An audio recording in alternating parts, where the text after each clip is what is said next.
It was a moment of humiliation that no one saw coming. Disney CEO Bob Iger, once regarded as the man who would steer the House of Mouse through turbulent waters, found himself in a whirlwind he could barely control. This time, it wasn't an industry rivalry or a financial scandal that brought him down. No, it was the comments of an actress. And not just any actress, but Rachel Zegler, the lead in Disney's highly anticipated Snow White remake. A few weeks ago, Zegler made headlines with a comment that set the internet ablaze. A comment that, some would argue, angered millions. It was bold, controversial, and, ultimately, it triggered a chain of events that would lead to a massive online uproar. As if that weren't enough, Disney, attempting to recover from the controversy, released the second trailer for Snow White. But instead of garnering excitement, it plunged deeper into the abyss, only adding fuel to the fire. As of December 10th, the trailer had become the subject of intense scrutiny, gathering a staggering 800,000 dislikes against only 27,000 likes. The numbers speak for themselves. The public had made their voices heard. But what exactly was behind this firestorm? How did Disney's most powerful executive and one of its most talked-about stars end up at the center of a storm of criticism? Rachel Zegler, cast as the lead in the remake of Snow White, was supposed to be the star of the show. Yet, her journey into the spotlight took an unexpected turn. In a series of comments, Zegler stirred up a storm when she spoke out against a large portion of the American public. Nearly 80 million Americans, she claimed, were somehow not understanding or supporting her vision for the role. These remarks didn't go unnoticed. In fact, they didn't just go unnoticed. They triggered one of the largest online backlashes Disney had seen in years. The online community, a vocal force when it comes to entertainment, immediately reacted with disdain. They felt alienated, insulted, and offended by her words.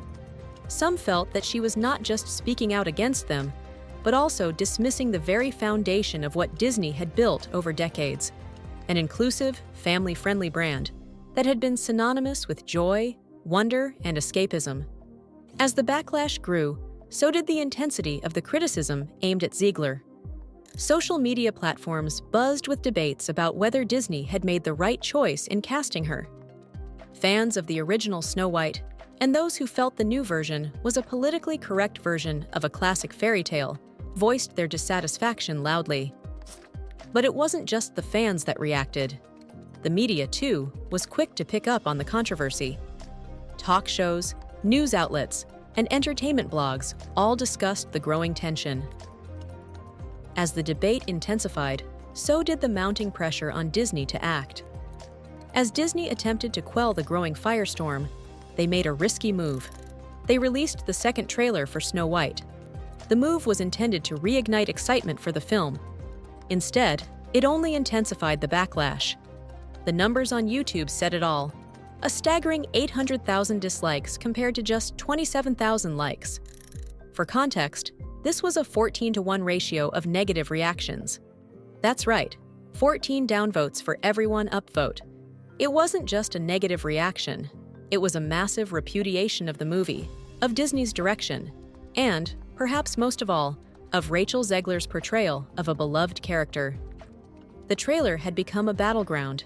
Every frame, every second of footage was dissected, analyzed, and criticized. Some people criticized the film's tone, others its plot, while others felt the remake was an attempt to hijack the legacy of the original Snow White film. But one thing was certain: the more Disney pushed, the more resistance they faced. They had underestimated the power of public sentiment, and they were paying the price. But why did this Snow White remake spark such fury? Why did a film, which was supposed to be an innocent retelling of a beloved fairy tale, cause so much controversy? It's not just because the remake came with its own updated take on a classic story. Disney's live-action remakes, like The Lion King and Dumbo, had already seen mixed reactions. While some had enjoyed these updated versions, most critics and audiences were less than thrilled. These films were often seen as cash grabs, devoid of the magic that made the original animated films so beloved. So, when Snow White was announced as the next project, expectations were low. However, Zegler's comments took things to a new level. What was initially a tepid response to yet another live-action remake turned into a furious backlash when she spoke out against large portions of the American public. Her words weren't just seen as divisive, they were seen as an attack on the very core of the Disney fan base. The issue wasn't just that Zegler was the new face of Snow White, or that the remake was being pushed into the cultural conversation with little regard for the original's legacy. It was the way Disney handled the controversy. Instead of taking a step back and acknowledging the growing discomfort with the film's direction, the company doubled down. And in doing so, they alienated even more people. This brings us to Disney CEO Bob Iger. For years, Iger has been seen as the man who revitalized Disney. He's the mastermind behind the company's acquisition of Pixar, Marvel, and Lucasfilm, and he oversaw the development of some of Disney's most successful ventures. But now, with the Snow White debacle unfolding under his leadership, his reputation is being called into question. How did Bob Iger let this happen? How did a brand that once stood for wholesome family entertainment find itself at the center of such a divisive controversy? Iger has long been praised for his strategic vision, but this recent controversy has exposed a major flaw in his approach: his ability to manage Disney's image in an era of hyper-connectivity, where public sentiment can shift on a dime. The company's failure to anticipate the backlash from fans, coupled with the poor handling of Zegler's remarks, suggests a deeper issue within the organization. If Disney hopes to recover from this storm, they will need more than just a new trailer or a statement from the CEO. They need a complete shift in how they engage with their audience, how they handle controversial figures, and how they protect the legacy of their most beloved franchises. So, what happens now? Will Snow White flop under the weight of this scandal? Will Disney be able to recover from this blow to its reputation? And what about Rachel Zegler? Will she continue to face the backlash, or will she somehow find a way to regain the public's favor?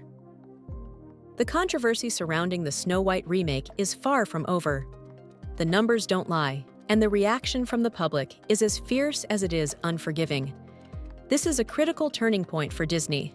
It's a test of how well the company can adapt to an ever-changing media landscape. And it's a question of whether the voices of millions of fans, outraged by Zegler's words, will be ignored or addressed head-on.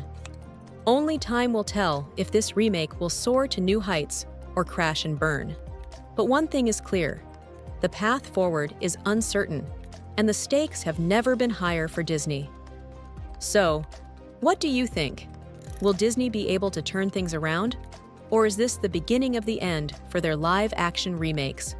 Drop your thoughts in the comments below, and don't forget to like, share, and subscribe for more updates on this ever-evolving story.